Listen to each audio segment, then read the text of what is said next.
Welcome to E360 TV, the live streaming and on-demand destination for influential voices and enlightened audiences. We offer trending, grassroots, and purpose-driven content across a diverse range of interests. E360 TV is more than just watching programs.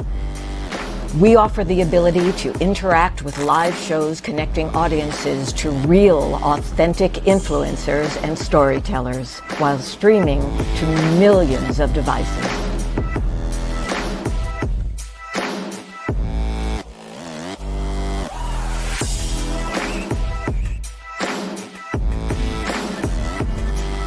Real experiences.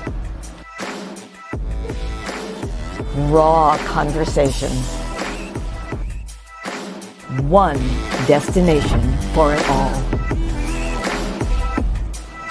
E360 TV. Hello, hello, hello. I have a question for you. Have you ever felt completely lost? You know, seeking purposeful direction that could and should propel your mission within your divine journey to that next level, but still it hasn't happened. Well, my name is Lauren Michaels Harris, and I'm the founder of P3, the Journey Series. People come to me because they're wounded. Many are scared, and even there are those who are bruised simply because they feel that they are increasingly, for whatever reason, losing their ability to dream. Now, this P3 program is not for a person who's just looking to start a business, no, but rather for those of you out there who have been on your journey and you've been navigating within your divine purpose, but you still desire to elevate to that level that you have not reached yet. If this is appealing, if this describes you, then I want to have a chat with you. I want to hear your story. So use the link below to get registered for your free seat at P3, the Journey Series. And let's get started, one story at a time. I'll see you inside. Click the link.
Before you get it, baby, show me your soul. And honey, I'll show you mine. I'll show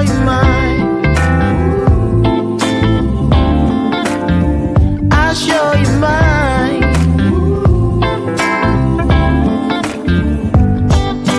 Boy, I'm standing right here holding up a sign, shamelessly displaying my state of mind. You walk right past me, pretending like you don't see what's yours for the taking tonight. Oops. My phone fell. Wait, why does everything look so small? Okay, there we go.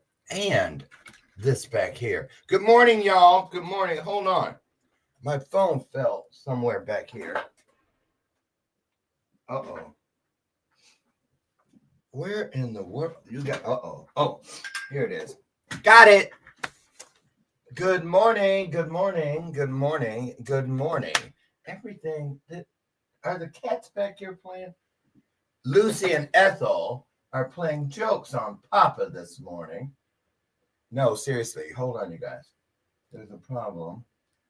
Let's see. What is that? Okay. Hold on. Cory is in the house today. I see you fixing your hair, Cory. Oh, wait, he's frozen. Is something going on with the internet this morning? There we go. Oh, there he's waving now. Okay. Hold on. We're going to have fun this morning, you guys. A lot of it. There are our magic flowers back there. Good morning. Welcome to today's installment of Bathrobe Moments. What was all that? It's that weekend, Memorial Day weekend. A lot of people putting their boats in the water this weekend, opening up those summer homes, the lake homes. And what are we doing around here? Packing up a bunch of totes. Our entire kitchen begins to get demolished next week, starting Tuesday, and we have to move out for a month and a half, maybe 2 months, while they redo the kitchen, the carpeting in the living room, all the way upstairs, our stairway, our loft, and all of the hardwood floors throughout the house. A lot of work. So we have to move out. And yeah, not looking forward to all that. But anyway, I'm glad I'm here today with you. What are your plans on this holiday weekend? I bet your Cory's got a big wrestling match. So wrestling. He's a wrestler. I wrestle. If you were from Michigan, you'd know why I thought that was so funny. Anyway, you guys have seen today's guest many times over the years on our shows, especially our monthly Meet the Experts. He's always there. I just love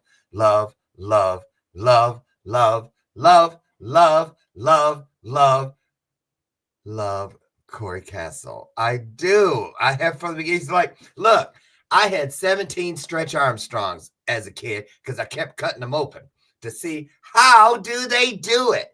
And I heard this is the only person that's ever beaten Cory Kastle. Oh, wait, there was that other Chocolate Thunder, I think they called him. This wrestler. Come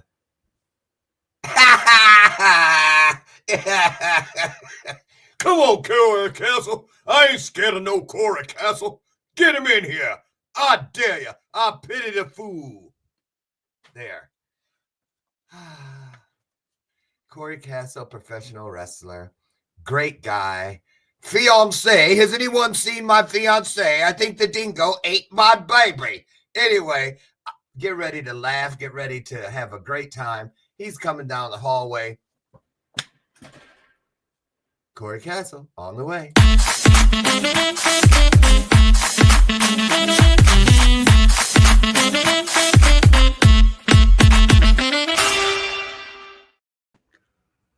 I love Seinfeld references. I love that you made that my fiance. Anyone see my fiance? Like, I wonder how many people's heads that went right over.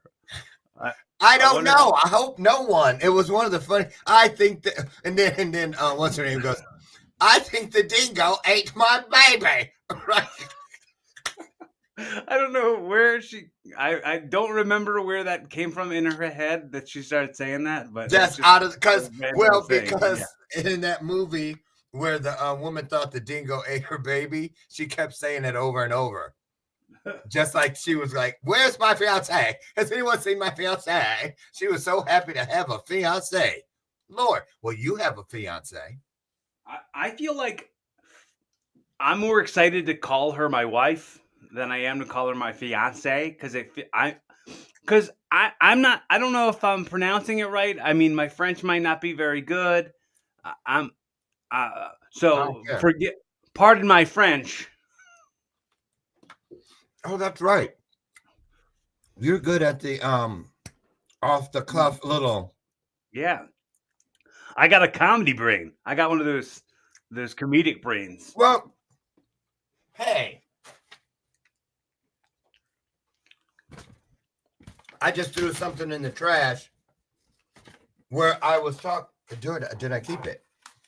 I might have kept it. Yesterday, I was talking to somebody. Oh, Stephanie Olson. She's one of my coaching clients, and she's an actress as well. And really, I mean, she has the lead in.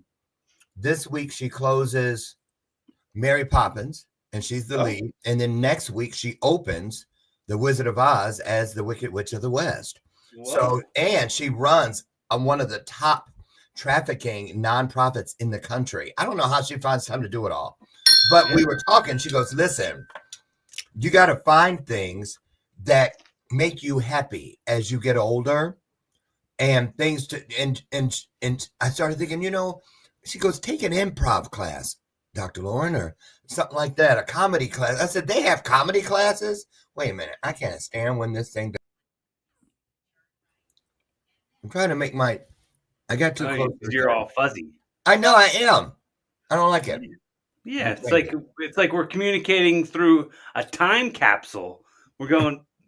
I gotta go like that and big blow of dust. Like okay, stop camera. Oh, there you go. It started to get clear, and then it there. All right, there we go. Okay, so very up close. And you got your ass beat by Stretch Armstrong. That's funny. My Stretch Armstrong that I had when I was a kid was wearing a shirt. I know this is the dollar store version. And I'm tempted. No one will get me the regular one. You can still get them. But I know I'd be tempted to cut him open. I cut mine open when I was a kid. You did? Oh, yeah. See? Yeah. It's like, I knew. Boy, can you imagine if we were kids on the same block? No. It'd be trouble. All day, every day. Would be in trouble. Okay, here we go. Was not the funnest thing. You know what we would have done? We'd have gotten on our bikes. We would have left the house like at daybreak with our sack lunches that we packed. And we would have went somewhere and built a fort. Remember that? That's the thing I used to do. And I'd be gone for hours. And like no plan, no watch, no plan. Nothing. I had no idea. And I'd just be gone. Mm-hmm. And time stood still. You know, Cory, I was thinking about it the other day. Why do you think as adults we don't go out and play anymore? I don't know if kids these days go out and play. Oh, they do on my block. Oh, yeah. I stand up because, see, here's the deal. Where I live, this cul-de-sac, you're not allowed to have backyard and side yard fences. Mm-hmm. So our backyards look like a park because they kind of flow in and out of each other. And people, well, in our circle, we've tried not to make it look like a grid, you know, like this kind of grass and then that kind of grass. And then you put a garden right there. So it kind of flows like a country club back there. Yeah. And even though I don't see the kids back there playing, I can hear them. And I sit on my deck and I can just, you know, I'll be reading or something. I can hear a good one. You can hear like, you're the greatest foot. Your mom's a cow. I hear all kind of like, you know, you better not. I'm going to tell my brother.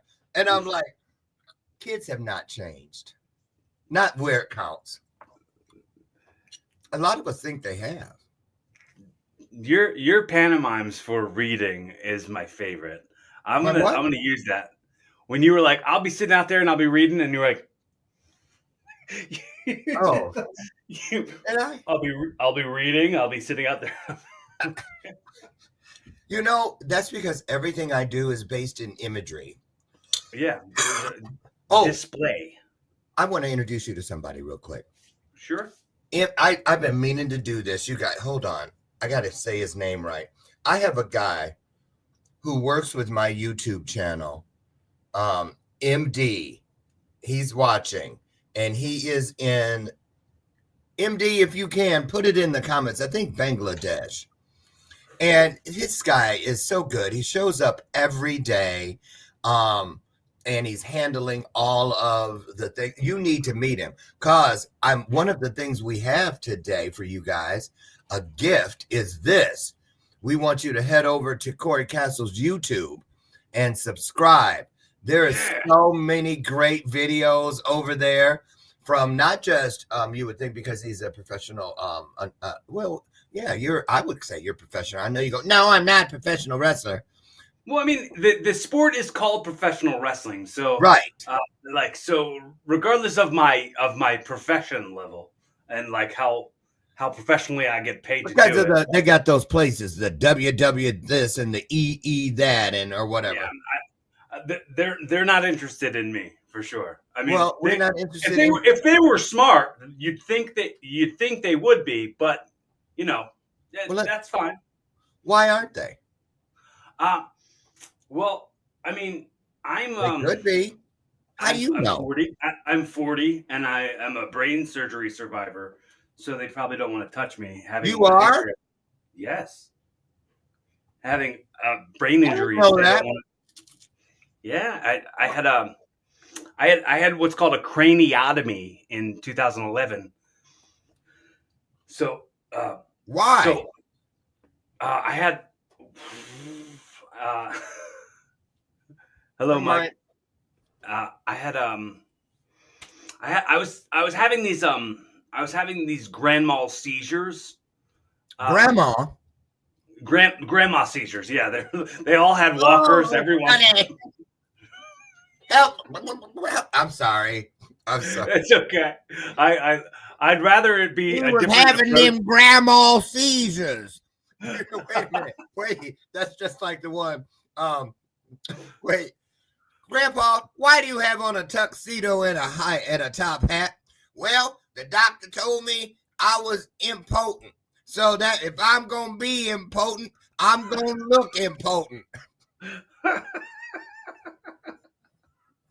That's a good bit. I like that a lot. Where'd that come from? Some joke book I got from the library, like in 8th grade. I wouldn't have understood that when I was in 8th grade. And my mom thought it was a racist joke. Well, I mean, some people can find that in anything if they're looking for it. Yeah, so she was from Arkansas. I brought that up to my mom when I found her at 32. I told her that joke. Because she was from Arkansas, she triggered it. So, Cory, what? You were having these seizures, but you were this Cory before the brain surgery, right? Because I'm feeling kind of like, am I this way because I need a brain surgery? Wait. No, I mean, I think, okay, so I was born with the veins in my frontal lobe not correctly. I don't know if you've ever noticed that my head does this little dip right here. You never noticed that? No. So, I thought it was just, some mascara or something. Yeah, that's all that's left over from it. And there's a scar under my hair that you can't see. But I had Was it scary? Yeah. I mean, I was 27. You might not wake up? Did you think you might not wake up?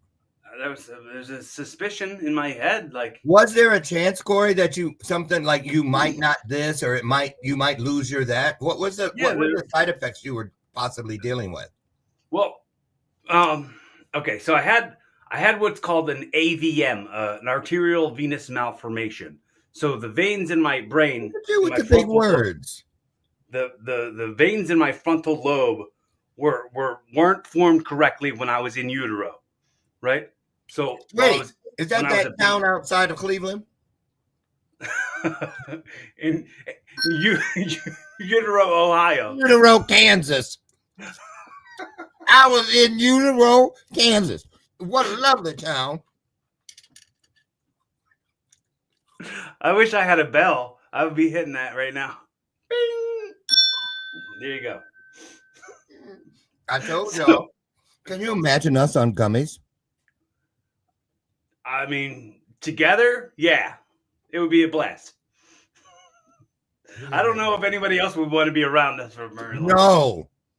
No, come on, let's go on adventure.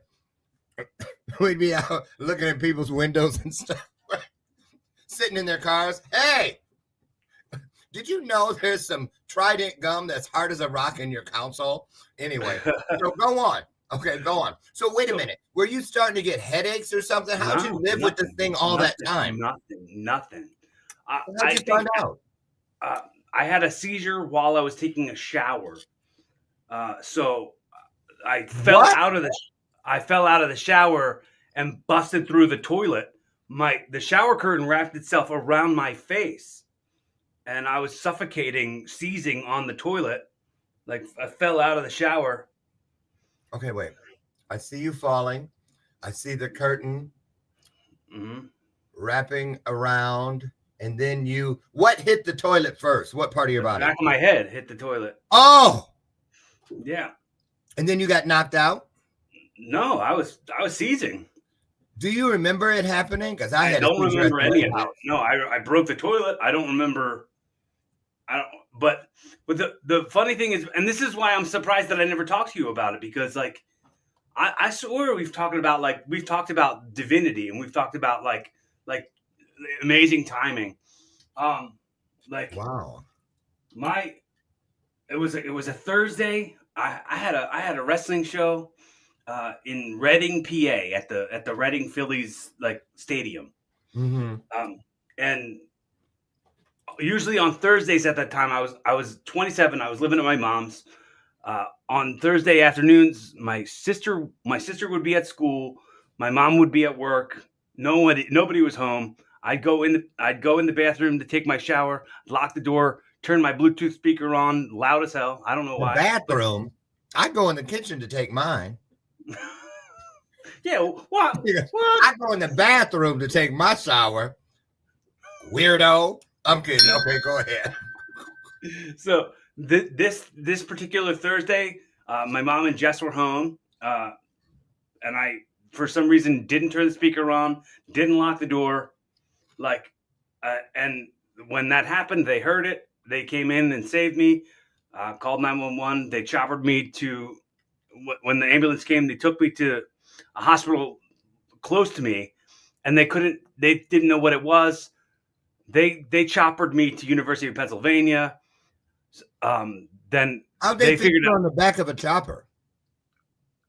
How did he makes it so easy? Go on. Get on. Like, what? Okay, go ahead. He meant helicopter for those of you over there. Okay, go ahead. Medevac. Wow, so this was serious. Yeah. So then they said there was this AVM, and they gave me these options. They were like, I feel like I've told these stories a million times. So not tough. Forgive me if I'm like buzzing through it. No, So they gave me these options. They say you could do this and this will happen. You could do this or this will happen. And the one thing was like they were going to come at it with radiation, nano radiation or something like that. And I was like, oh, they're going to turn me into the Incredible Hulk or something. Like I don't. And they were like, oh, and then your wrestling career will just be over. Like you'll never be able to wrestle again. And then they told me that very likely my wrestling career was over and I'd never be able to wrestle again. And I remember like coming to, I was still a little halfway out of it. And I was like, so you're gonna cut my hair off. Right. I was like, you're gonna cut my hair off. I can't lift weights and I can't wrestle anymore. I was like, pretend like this didn't happen and just let me go back the rest of my life. And then the guy said, we could do that and you'd be dead before you're 34. And I was like, okay, I guess we got to do it then. And I just, they were like, one of the options were like that I could get this craniotomy. And that would be like, they'd have to wait a couple weeks because the doctor was going on vacation. and then they would also give me a chance to have the swelling go down on my brain. So then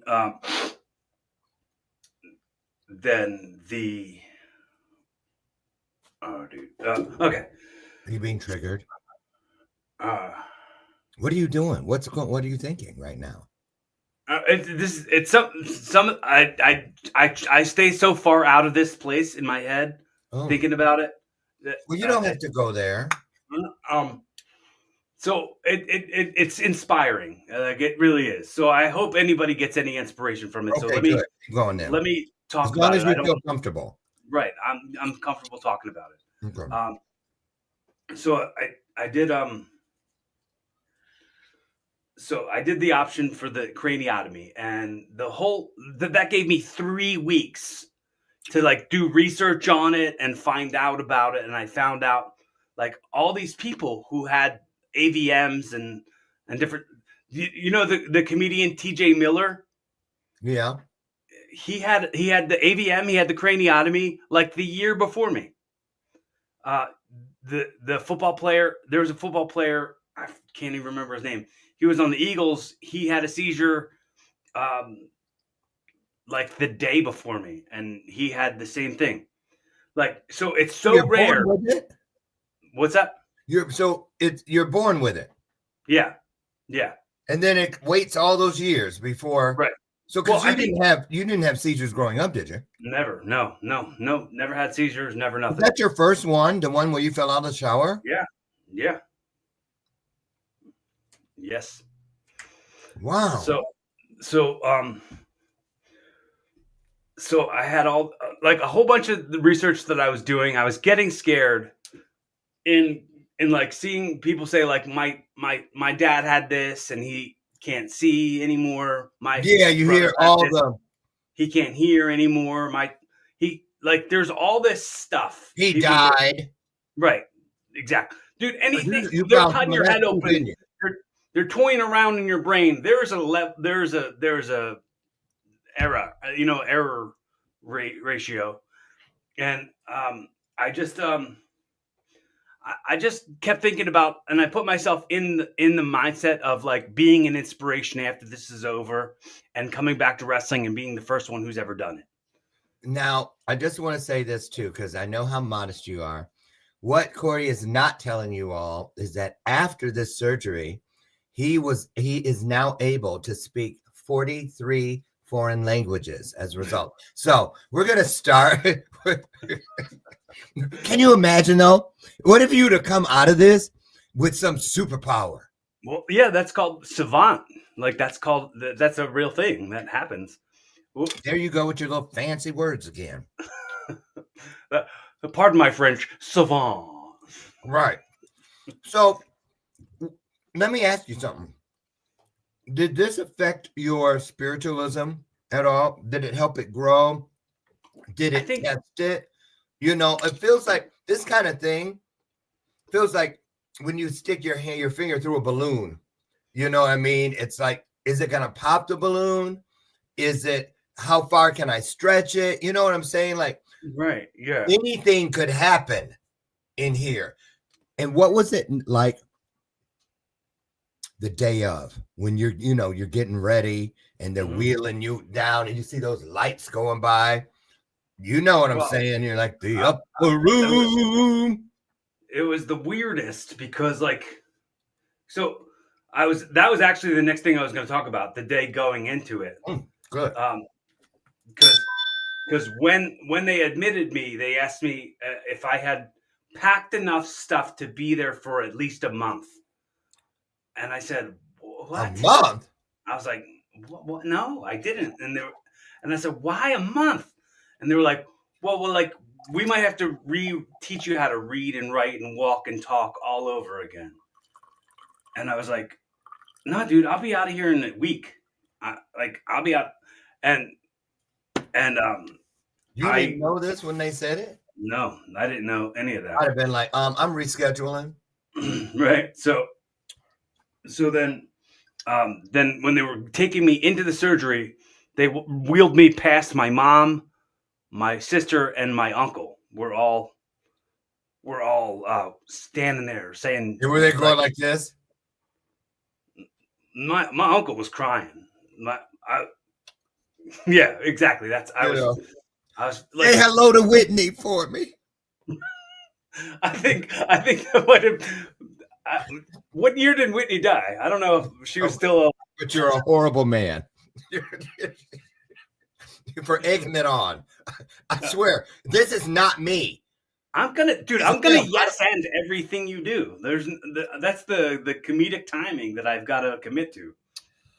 Oh my God! So really though, did you see that look on their faces? Like, yeah, because like because every interaction I had for those 3 weeks was like, it was either this is the last time I'm gonna see this person. I know, or it was like, or it's like, I'm gonna come back from this and you're gonna remember seeing me here and now, and you're gonna be inspired by that later. But I kept trying to hold on to the second part of that instead of the first part. Like, but I remember like my brother Justin lived in North Carolina at the time, and he came up to visit, and I remember him like going back, and when he was getting in the car to drive back to North Carolina and was hugging me goodbye, I was like, this ain't it, dude. This ain't it. I know. Like, some people get more afraid than the person going through it. Yeah. Like, but I mean, I think we were both thinking it, but I had to just, I just had to keep telling me that. So what was it like when you woke up and realized I lived? Did you go, wait a minute, let me check everything.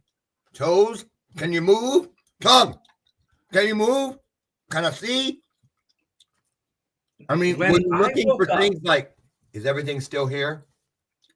Well, it was weird because I guess in my imagination, what I thought it was just going to be this little incision that was like here, but they actually cut all the way across. So I was very freaked out. I'd have thought, did they peel it back like in the movie? Peel it forward. They peeled it forward. That's why this dips here, because my fat's gone that was there. They peeled my whole face forward, and then they cut a little like itty bitty like home plate sized, like home plate shaped skull in my skull, like a little hole. And they went in, they resectioned the veins, and then they put a titanium plate in there. So I have a titanium plate up in my head now. Does that go off when you go through TSA? No, because it's titanium. Like if it was metal, yeah, but it's titanium, so it doesn't go off. Speaking of TSA, when I went to North Carolina a couple of weeks ago, it was the first time in years it did not happen. But for some odd reason, every time I go through after this part, they go, we're going to pat you down. And it's always in my crotch area. And there's nothing there. I'm like, do you mind? Can we do it here? Or do you want to have a private room? I was like, before I got married, do you have like an excessively sweaty crotch? I don't know what it is. It always goes yellow. Sometimes like the liquids. Sometimes the liquids send those meters off a little bit. I have no idea. I have no idea. You got to powder up before you go to TSA. Something. It's always a guy. Well, and I tell him, I'm like, listen, I'm married, but go ahead. Can I have a little rosé and cue some Freddie Jackson while you do it? You do the old back of the hand. The old back of the hand.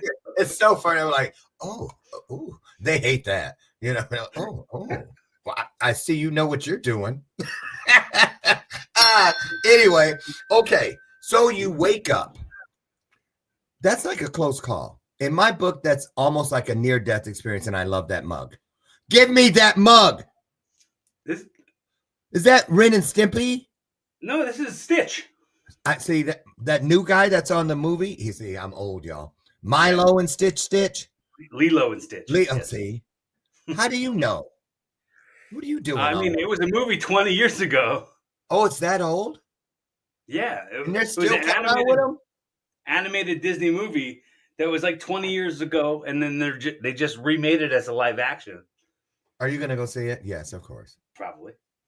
I love that mug, though. Probably. Thanks. So, I mean, did you come out of it with a higher respect or a deeper, a more abiding respect for your life and your purpose? Yeah. I think after it, the version of me that came out of it was so much sharper. Like I think not just like recognizing how precious everything is, Yeah. but like more focused on who I want to be while I've got this time. Mm. And like the interactions and how fleeting everything is, and how like really unimportant some things are that you don't have to treat like they're way more important than they should be given, you know? Yes. Prioritizing. Mm-hmm. Yeah. I was so when I woke up from the surgery, they had the bandage over my head, Mm-hmm. and it was over my right eye. So I thought I woke up without the vision in my right eye.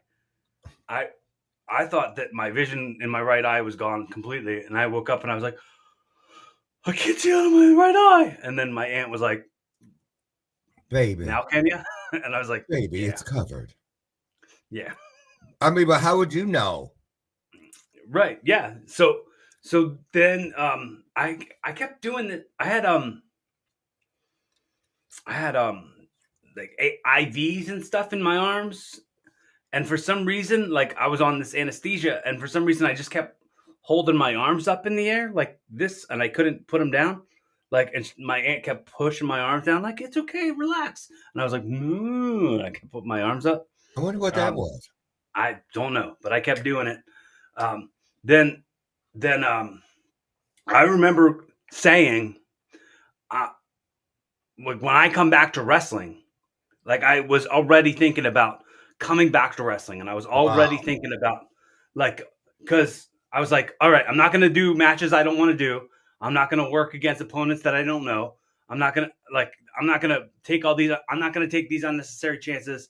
I'm going to be the only guy that has come back to wrestling from this and like been better than I was before it. Wait a minute. Why? Are there other wrestlers who have had this? No, not that I know of. Oh, okay.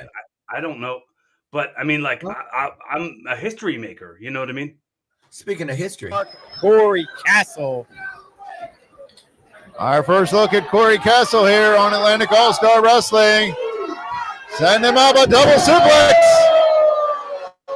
Drives down the Red Dog. And Cory and Dave Reed do have a history. Referee only with one. I'm going to get it. I'm going to get it. Back into his own territory. Makes the tag. The tag to the always winning Dave Reed. Now this matchup right here is something we have seen over the years with Dave Reed and Cory Kastle in another promotion.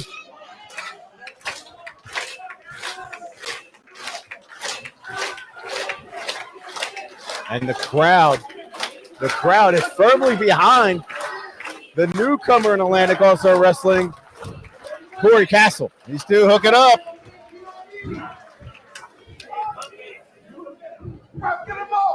He said, ref, get him both all. men having held the DCW championship. Now, Cory wrestles right into Dave Reed into the corner and then just double slaps him on the chest like a one-upsmanship. And hooking back up once more, center of the ring. Referee checking right in there. Old school Paul making sure all the holds are legal. Dave Reed backs Cory into the corner. You're going to get a clean break. Okay, I could sit here and watch this the whole. Oh, wait. I got to get us back in. I can sit here and watch this. Wait. How do I? Okay, there. How do I could watch that all morning. You know it's crazy? And maybe it's just my brain when I watch my stuff, and maybe this is everybody, and I don't know. But I know watching that, I mean, I don't really talk about this publicly, but I got in a motor wreck back in October. I haven't wrestled in a while. Oh, So I'm okay. I'm okay. I can wrestle, but I look at that and I go, wow, my body's in way better shape now than it was while I was active in the ring. Like I'm watching that, I'm just picking my own body apart and going, oh, like, we all do that. yeah. So Cory, So I was too pale. I mean, I'm still pale. I'm still very pale, but it's funny what we focus. That's why I cannot watch my work. I can't watch the speeches. I don't watch the show. Nothing. And when I'm on a show, I never go and watch to see how it turned out. I cannot do it. And when I was recording, once we were finished with a song or an album or whatever, I don't care if even when I was just the background singer, I could not go back and listen. I know. How do you feel like when the whole show starts and you're seeing yourself in those clips? Do you get that same way that I get? No, that's a great point. I never thought of that. Nope. It's just that song that you guys use gets stuck in my head every time. Show Me Your Soul. Yeah, I'm in here once a month maybe or something, like once every 2 months. I don't know. It's pretty often. And that when I hear that song, I'm like, that's good vibes right there. Aw, thank you. I'm reading what Lori says. Something about a cup. People on here, they kill me. They tell, hey, Lori Whitney, and I don't know who else is out there that I sent the Vanna White pictures to. You guys should get them this week if you don't have them already. So let me know. Those joints were expensive. Robert Brooker's was $20 to send to Canada. I looked at Vanna. I was like, girl, if you don't turn over, if you don't flip some letters when you get to Canada for this $20, I'm not kidding. The mail. Oh, speaking of fans, I noticed I was watching the kids in those little boys, 7th grade, 8th grade. Yeah, count. You remember that? Remember those days? How do you feel about the responsibility? What you all did not see in that clip. I watched it from the beginning when we were looking for one, and how you came out with the drum and you let people play on the drum, and then you get them. I noticed because I've watched this match all the way through, and you were the only one that really was interactive with the audience, like purposefully every so often. I was like, it's like every 5 minutes or every 3 minutes, but you have it spaced out. So I know it's something you purposefully do. Talk about that. What is, most of us would think that it's the actual wrestling. That's the fun part for you. But I get a feeling you enjoy that part, that interactive part, even more, maybe. Am I close? It's like the whole idea of why we're doing it is for the audience. They came there to see that. So like they react better if you like get them involved. Yes. If you don't get them involved, they're just reacting smaller. They react bigger if you get them involved and you make them feel like they're part of the show, because the audience in pro wrestling is as much a part of the match as the referee is, as the competitors are, as the ring itself. All of the ringmaster, everybody. Right. I remember when I was a kid, I remember when wrestling started. Seriously, because I lived in Niles, Michigan, and it started in South Bend, Indiana. Well, that's what when you were saying before the show started, you said wrestling. That my grandmother used to say it like that. She was a fan. Her grandmother, she used to watch it with her grandmother. So it's funny because I talk about very often how like no one in my family is wrestlers. No one in my family's wrestling fans. Like when I watched wrestling as a kid, I watched it alone. Like nobody watched it with me. In my house either. Right. Like so yeah, but my grandmother would be like watching wrestling. Right. And I I got her remember to watch. this is probably because I'm way older than you, but Baron von Raschke was one. Junkyard Dog. You ever heard of him? Yes, of course. You have? Of course. You heard of Baron von Raschke? Yes, of course. Oh my God. So then after them, because they were the real first ones, and that's when Roddy Piper. Rowdy Piper. Yes, that back in those days before Rowdy was cool. Right. Yeah.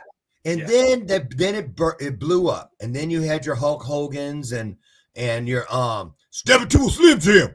That's who you remind me of. Yeah. Who is that? Randy Macho Man Savage. Yeah. What happened to him? Do you mean like Is what do you he mean still happened to around? him ultimately? He passed away. died in didn't like 2006 probably. That's what I thought. He was driving his truck on the highway in not it wasn't a highway, my bad. It was like a pretty busy road in Florida, and he had heart failure behind the wheel of the car and crashed into a tree. And I loved him too. Yeah, he was one of my favorites. He was everybody's favorite. He was. So let me ask you, when you see the kids and stuff and the adults, because some of those adults, those fathers and possibly mothers were like me, watching Roddy Piper, watching Junkyard Dog, and still love the sport. Now, a lot of people, it's fake. That's all set up. That it's entertainment. So is Young and the Restless. But that don't stop everybody in America from watching it, especially on Fridays. You know, there's something about a psychology behind a pro wrestling match that I'm fascinated with, and I think everybody who gets into the wrestling business should also have. When you go to an event, you got to know that like a good chunk of the audience has never been to a live pro wrestling event before. Really? Like, this is their first time ever coming to a wrestling. So I put this into my brain when I go when I do comedy, when I do anything. I think like there's going to be people in here who have no idea who I am and don't know anything about live pro wrestling and already have a preset idea in their mind what they're going to see. So I want to give them something different than that. So like that's smart. I don't know if you've noticed, if you watched a lot of my matches, I don't do a hell of a lot of punches and kicks and stuff. That's not something that I think like it's not because people already have in their head the stompy, punchy, like right. So I don't do that so that they don't go, oh yeah, that stupid thing. You know what I mean? Like there's a time and a place for all strikes. But they have to fit inside the story that I'm trying to tell. So, do you practice? Do you rehearse with the opponents? Not really, no. I mean, so how do you guys know what the setup is? How do you know, okay, now pick me up and throw me down? Or how do you know this person knows how to universal? Huh? Like some of it is pretty universal and it comes within, like it comes inside of training. You know what I mean? Like there's like I guess it depends on how well you know the person. It depends on a lot of factors. Like since people say it's not real, have you ever been in a match and somebody like pissed you off for real? Oh yeah. And you want to really start fighting? Yeah, I mean, because I told you quit doing that shit, and now you do it one more time. Hit me in my, one more time. And then, so really, has it ever turned into a real thing? You find out all the time, yeah. It's where you and the person know this is real. Come on, bring your ass over here. The thing is, the people who let matches become real and have matches become real with me, like they're not as strong or as tough as they think they are. like I automatically humble most of the people who've ever tried to do that. Like I'm like, oh, you think you're hitting me hard? Oh, you idiot! Like, like it's Oh, or that was meant to hurt? oh, you Let were me show supposed you to what tell hurt really me. is. Right, like exactly. Like you, like someone would be like, I'm oh, back. This is a knife. Remember Johnny? Right. we were like, lighten up, and I'm like, I'm not doing anything harder than what you're doing. Or and there'd be a whole lot of like, just people get really too into their own, like taking things personally shit. So like this is what I was talking. What they're there to do is entertain the audience.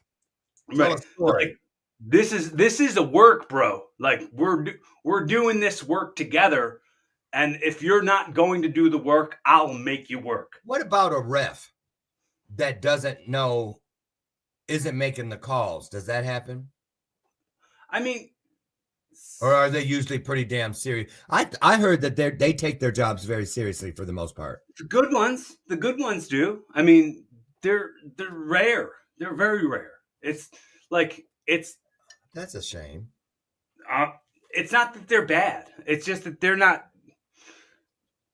trained right, or they're not around the right people, or they're not working the right events. They're not like it.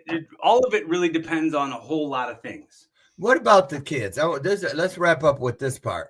When it's all said and done, it's the end of the night or the end of the day, and you're there, and I'm sure you sign autographs because they bring their own little books and stuff. And what's it feel like when a kid comes up and they've got a picture of you, or something that are there wrestling cards like baseball cards? I mean, not really. No, there should be. Not on my level. I mean, not in little VFW halls. And dude, you should make your own cards like I do. When I go to events, I make my own. I do. You should. Awesome. Yeah, because I got 250 of these for like $12 through Canva. I have like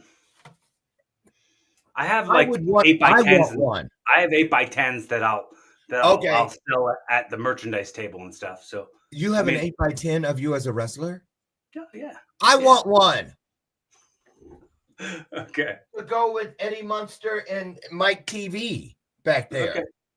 Nice. Okay.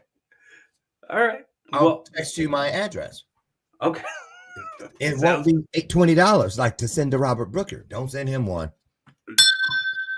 Unless you got $20. Oh, Robert. He's here too. Hey, Robert, did you get your Vanna White picture? And I don't mind at all that it was $20. I'll be there, and you're gonna treat me to dinner. Oh, we're coming to Canada, Robert. We're gonna be in we're coming there in early November, and we're going to Windsor, Ontario. How far is that from you, Robert? Cory, tell everybody where they can catch your podcast. Tell them about the podcast, Evolving with Cory Kastle. So if hearing Dr. Lauren talk to me has brought any value into your life, I think you're gonna wanna hear me talk more. And if you go onto my YouTube channel, youtube.com / Cory Kastle, the way it's written right here on the screen if you're watching the video, right, you could subscribe there on any of the platforms, any of the podcasting platforms, Spotify, Apple Podcasts, any of that stuff. And also, I mean, I have 2 other podcasts that I host with Beef Stew Lou Marconi. I didn't know that. I have a pro wrestling podcast that we go live on Facebook every Tuesday afternoon. That's called the Stewcast Wrestling Podcast, and we do a podcast also that only goes exclusively on Rumble called the Sunday Stew Pot. You love some stew. Yeah. Well, my partner Lou, he was a jobber. He worked for the WWF in the 1990s. Okay. He was known as Beef Stew Lou Marconi. That was okay. I got it now. Okay. So Beef Stew Lou. Beef Stew Lou. Is that Excuse, honey, ain't that beef stew Lou over there at the salad bar? Yeah, it is. That's beef stew Lou, all right. Beef stew Lou. You guys, inside of your comment section, I've just dropped the link to iTunes, so you can get over and check out Evolving with Cory Kastle right there. So we're just about out of time. It is time to enjoy the rest of the day. You got big plans, Cory Kastle? What are you guys doing for the holiday weekend? Well, I just started working a new job, so I'm going to be working all weekend. But, what are you doing? I'm doing nightclub security in Philly, Center City. Nice. Yeah, so you ought to have those 8x10s on hand. Well, while you're here you go, girl. Here you go. Take one with you. Probably when they're coming out, because I can't see them on the dance floor with your walking picture. around like, oh, Right. this is signed. My 8x10. Or you come in and they're using your picture for coasters. Don't mess with it. The signature will smudge. Exactly. And when's the wedding date? Have you guys set that yet? Yeah. We set the date. It's June 26, 2026. Wow. A year and 3 days from now. Can you imagine what you're going to be like this time next year? You'll be going into your wedding weekend. I'm going to be a husband soon. How many people are you inviting? Hint, hint. I think at this point, I think we have about 100, 110 people, something like that. Don't you mean 111? I mean 111 people, something like that.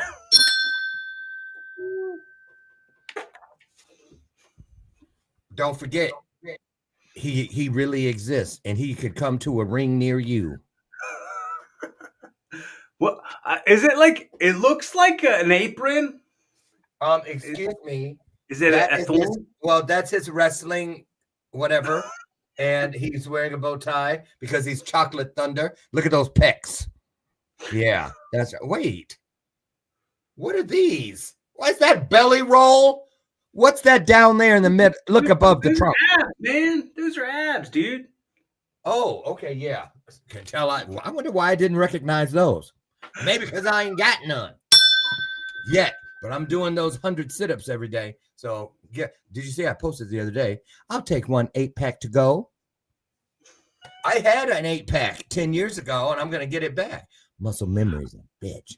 Okay, so. Come on, muscles, remember. I know. I actually talk to them when I'm like, I know it's been a while, baby. Come on now. Come on back. So, listen, Cory, I just love you. I said it a million times, and I'll say it again. I just love you. Have a great holiday weekend. We'll see you in June, mid-June, for our next Meet the Experts. And you guys get over and check out Cory on YouTube, on just everywhere. There he is. There's his website. And also, do not forget, this is in your comment section. Cory, say hello to the future wife. You're looking great. Yes. And by the way, we saw you getting dressed on camera this morning. We were all watching when you came into the studio. So everyone said thank you. A round of applause. Thank you for that. Cory, seriously, man, anytime, come back. You're just the best. Yeah, well, we got to do another Evolving episode. I mean, I know it's been a minute since the last time you hung with me on the podcast. Well, what? Well, I gotta send you some dates.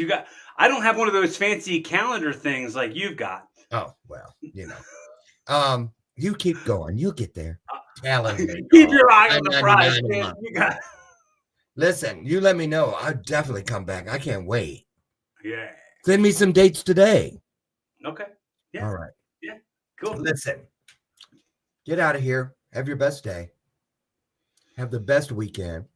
And take the time this weekend to just sit in silence for a moment and thank those who came before you.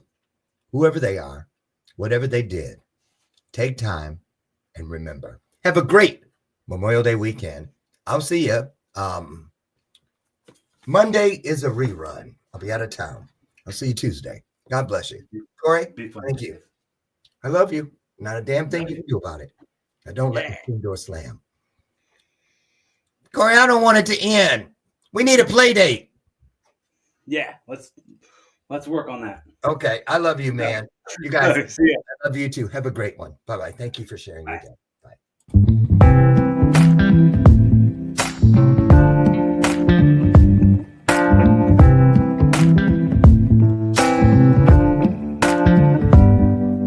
Show me your soul.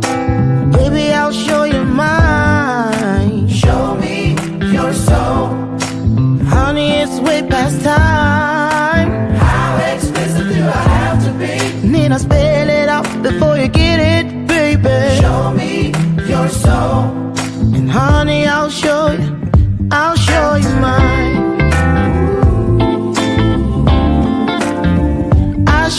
mine.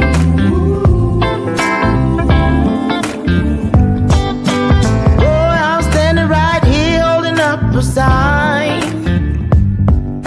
shamelessly displaying my state of mind.